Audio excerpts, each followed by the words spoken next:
Imagine a future where, well, a computer could be your first line of defense against cancer. Spotting it earlier, maybe, while also freeing up our brilliant doctors for the really tricky cases. Sounds a bit like sci-fi, doesn't it? But it's happening now. It really is. And today on the Deep Dive, we're plunging into something pretty exciting. Artificial intelligence in mammography screening for breast cancer specifically. That's right. And you, our listener, you've sent us some really interesting stuff on this. So our goal today is, to cut through the noise. What's really significant? What might surprise people? Think of it as your fast track to getting up to speed on the absolute cutting edge here. Exactly. And the main thing we're looking at is a research letter, pretty recent, published in the Lancet Digital Health. It details the first findings from something called the MSI trial. And get this, it's being called the world's first randomized controlled trial, an RCT, of AI-supported mammography screening. Right. And that RCT part is crucial. Randomized trials, they're the gold standard, really. They help make sure the results are actually because of the thing being tested, in this case, the AI, not just chance. Precisely. So we'll be digging into those results. The letter also gives us a peek at other research happening in this area, too. So yeah, our mission for this deep dive is pretty clear. Let's really get to grips with the impact AI is having, specifically on mammography screening. What did the MSII trial find about, say, cancer detection rates? How's it changing the workload? And what could the future of screening look like based on this? These are big questions. Okay, let's unpack this then.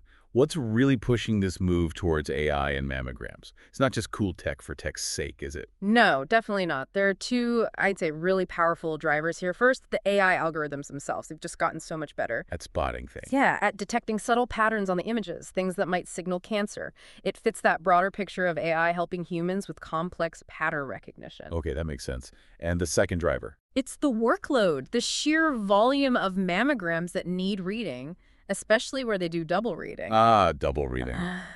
The letter mentions that standard practice in places like Europe, the UK, Australia, 2 different radiologists check every single scan. Exactly. Great for quality control, making sure things aren't missed, but incredibly resource-intensive, demanding on radiologists' time. Right, and that's where the MSII trial's findings really hit home, isn't it? They really do. The researchers found a statistically significant increase in the cancer detection rate with the AI helping out compared to the standard double reading. An increase. How much? We're talking 6.4 cancers per 1,000 women screened in the AI group versus 5.0 per 1,000 in the standard group. Wow. Okay. That's quite a jump, not just a tiny difference. It's significant, yeah.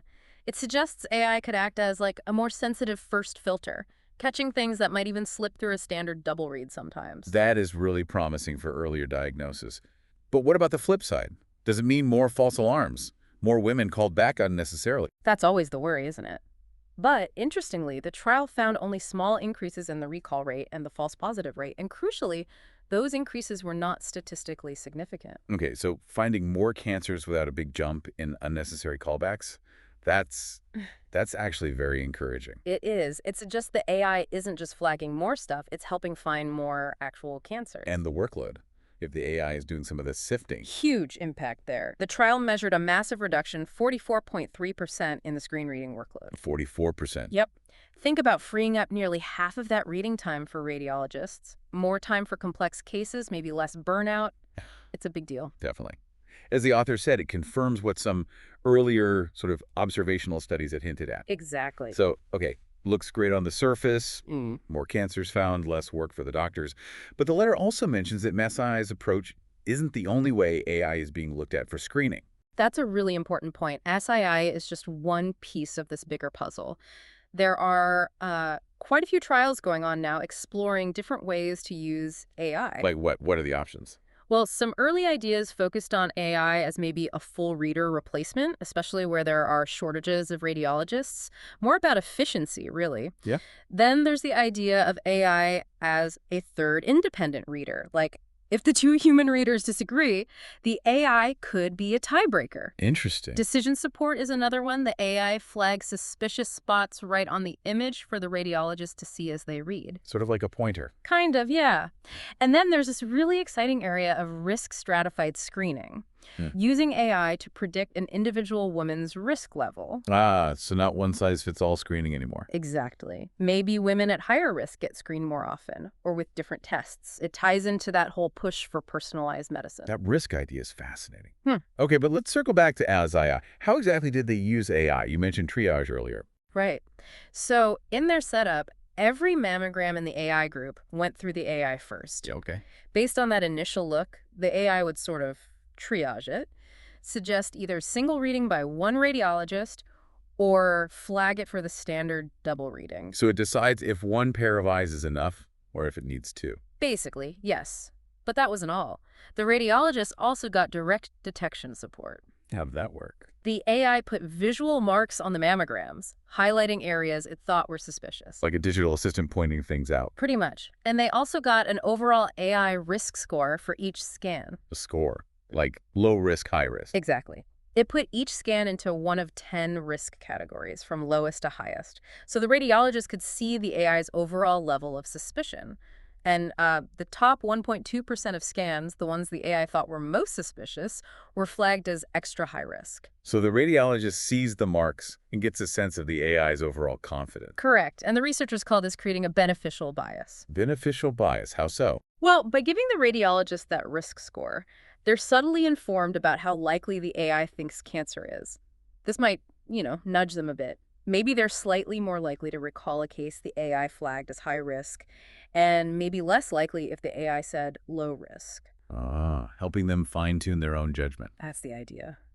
Hopefully leading to fewer missed cancers and fewer unnecessary recalls, kind of optimizing their threshold. It sounds like a really well-thought-out integration. Yeah. But the letter does note a limitation, doesn't it?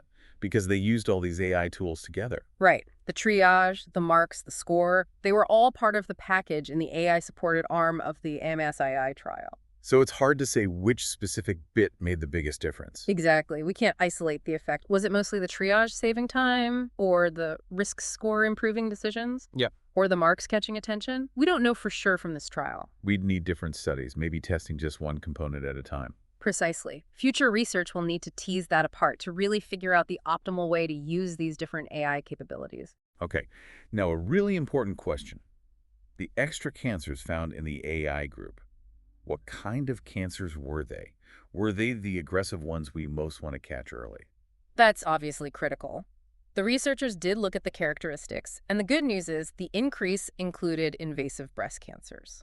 The ones that have started to spread into tissue. Yes. And generally, these had what are called favorable prognostic features, things that suggest a better outlook, a better chance of successful treatment. Like, Notably, an absence of lymph node metastases, meaning the cancer hadn't spread to the nearby lymph nodes yet. That's definitely encouraging. Finding those invasive cancers earlier, before they spread, is a key goal of screening. that is good news. Makes Yeah. a real difference to outcomes. Absolutely. However, Yeah. there's a nuance here. Yeah. The AI support also led to detecting more in situ malignancies. In situ, meaning the cancer cells are still contained, right? Like DCIS. Exactly. Ductal carcinoma in situ is the most common type. And the issue with finding more DCIS is that some of it might never actually progress to become invasive cancer if left alone. Ah. So finding it might lead to treatment that wasn't strictly necessary. The overdiagnosis issue. That's the concern. Detecting lesions that might never have caused harm, potentially leading to overtreatment surgery, radiation with all the associated side effects, and anxiety. And the letter says that a pretty big chunk, 30% of the extra cancers found with AI, were these in situ types. It is a substantial proportion, and the authors are upfront about this. They highlight why the trial's primary endpoint is so important. Which isn't the detection rate we've been talking about. No, the detection rate results are actually secondary findings, though obviously very interesting. The main thing they're measuring is interval cancer rates. Interval cancers. Those are the ones diagnosed between scheduled screening rounds, right? Exactly. They're cancers that pop up after a supposedly clear screening test. The rate of interval cancers is a really key measure of how effective a screening program is long-term. So how does that relate to the AI findings? Well, if the AI is truly catching more clinically significant progressive cancers earlier, then over time we should see fewer interval cancers appearing in the AI group compared to the standard group. Because those cancers were caught at the screening instead of showing up later. Precisely. But if a lot of the extra cancers found by AI are, say, non-progressive DCIS, then finding them early might not significantly reduce the number of interval cancers later on. I see. So the interval cancer data is really needed to judge the true clinical benefit of finding those extra cancers. Absolutely critical. We need to wait for that data to really understand the implications. Okay, so these initial detection results are promising, definitely eye-catching, but the final verdict isn't in yet. What does this mean for the future of mammography screening then?